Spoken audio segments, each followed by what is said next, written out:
자, 안녕하세요. 이번 시간에는 도형의 방정식 중에서 우리가 평면 좌표 같이 한번 공부해 보겠습니다.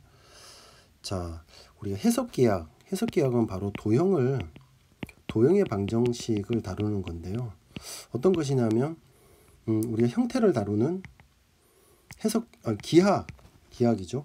그것을 우리가 수나 식, 특히 방정식을 다루는 바로 대수학과 연결하는 그런 지점이라고 생각하면 됩니다. 다시 말해서 도형이라는 것을 우리가 방정식을 이용해서 다루겠다, 이런 뜻이거든요. 예를 들면 이런 겁니다. 어떤 한 점이라는 도형이 있어요. 한 점. 이것은 우리 눈에 점으로 보이는데 이것을 예를 들어서 2,3이라는 좌표를 이용해서 이 숫자로 연결을 하는 거죠. 그렇다면 이 숫자는 바로 위치를 나타내게 되는 거죠. 자, 그 다음에 이러한 선이 있다면 이 선은 우리가 y는 뭐 x 플러스 3 이렇게 바꿔볼 수 있는 거죠. 이런 원이 있다면 이런 원은 바로 x제곱 플러스 y제곱은 뭐 3 이렇게 바꿀 수 있었거든요. 이렇게 바꿀 수 있으면 좋은 점은 우리가 식은 바로 뭡니까? 계산을 할 수 있다는 큰 장점이 있잖아요. 그럼 계산을 가장 잘하는 게 누구죠? 바로 컴퓨터잖아요.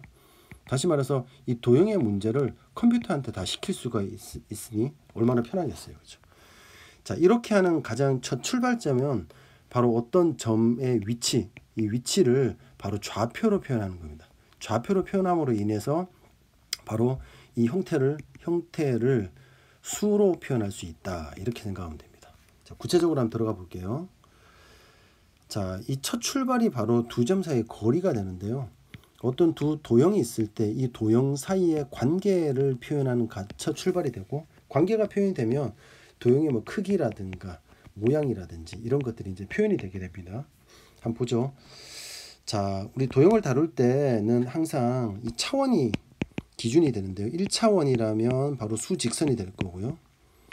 바로 이제 이것이 하나 차원이 늘어나면 바로 2차원이 되면 2차원은 이런 좌표 평면에서 나타내지게 되는데, 한번 봅시다. 자, 1차원에서 어떤 두 점의 위치를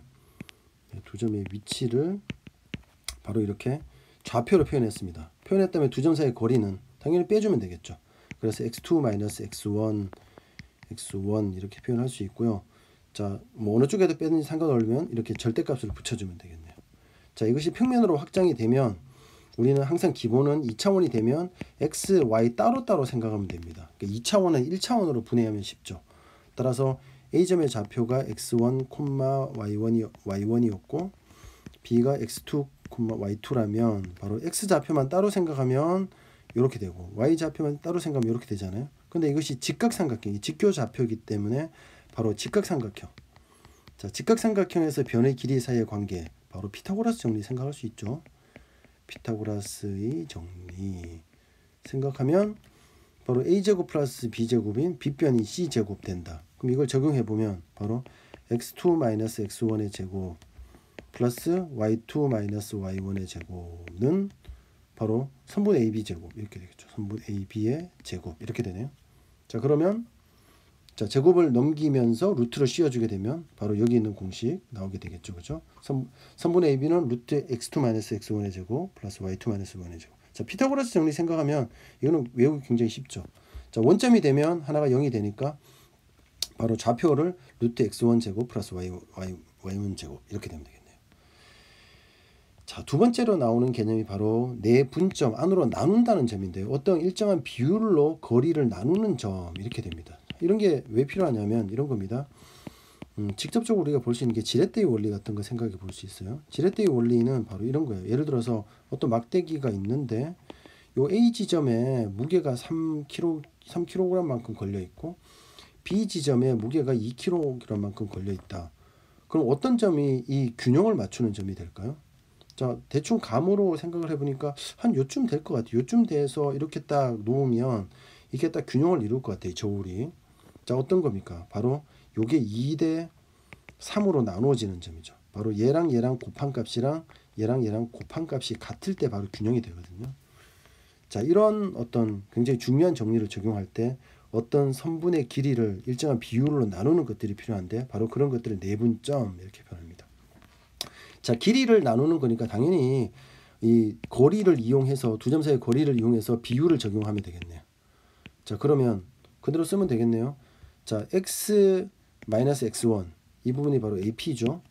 이거와 x2-x 이거의 비율이 m 대 n 이렇게 되잖아요. 그러면 안에 곱하고 밖에 곱해서 정리하면 되겠네요. 자, 정리하면 x에 대해서 쭉 정리해보면 바로 이렇게 나오죠. n 플러스 n분의 mx2 플러스 nx1. 자, 자꾸 하다 보면 쉬워요. 자, 그런데 만약에 중점이다. 중점이면 뭡니까? 1대 1로 나누는 거잖아요. mn이 m 대 n이 1대 1이면 다 집어넣으면 바로 2분의 x1 플러스 x2가 되고 바로 평균의 의미와 같죠. 이 평균의 의미가 우리 가운데라고 얘기했잖아요. 자, 형태에서는 역시 또 중점 같은 의미가 됩니다. 자, 비슷하게 외분점이 있는데 이제 m이 이렇게 m보다 크게 되면 바깥쪽으로 나누게 돼요. m이 크면 b 바깥쪽으로 나가게 될 거고, 만약에 m이 n보다 작다 그러면 이렇게 될까요? m 대 n 이렇게 나눠질 수도 있겠네요. 자, 바깥으로 나누는 점 역시 똑같이 하면 됩니다. 어떻게 되면 됩니까? 자, 여기서부터 m에 해당하는 게 뭡니까? x-x1 되고 n에 해당하는 게 x-x2 이렇게 되네요. 자, 이게 역시 m 대 n이다. 역시 비례식 계산하면 이번에는 뭡니까? 아까랑 비슷한 공식에 마이너스로만 바뀌었죠. m-n분의 mx2-nx1. 그래서 내분점이 m 플러스 n분의 mx2 플러스 nx1. 자, 내분은 플러스 외분은 마이너스. 외우기 쉽죠?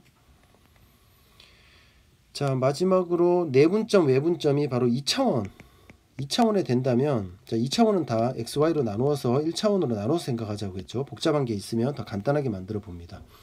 자, 두 점이 m 대 n 이렇게 내분이 된다면, 자, 이걸 x 좌표 y 좌표로 나눈다면 이렇게 되겠네요. 그죠? 그래서 그렇게 되면 결국은 이렇게 봐야 되는 거죠. 만약 이 길이가 m 대 n이면 이 길이도 m 대 n이라고 볼 수 있나? y 좌표 쪽도 이게 m 대 n이라고 볼 수 있냐 하는 얘기죠. 자, 볼 수 있죠. 왜냐하면 이 삼각형과 이 삼각형이 무슨 관계입니까? 이게 직각이고 각이 똑같잖아요. 바로 a 닮음이 되겠죠.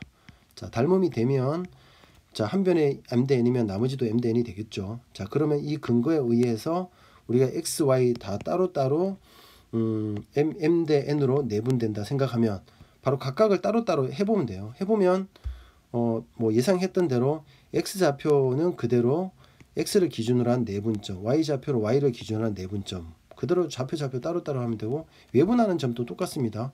똑같이 나눠서 m 대 n으로 잡아보면 외분하는 점도 똑같이 마이너스로 나와서 외분점 나오고, 역시 중점은 그대로 둘 다 2분의 x1 플러스 x2, 2분의 y1 플러스 y2 이렇게 되겠죠.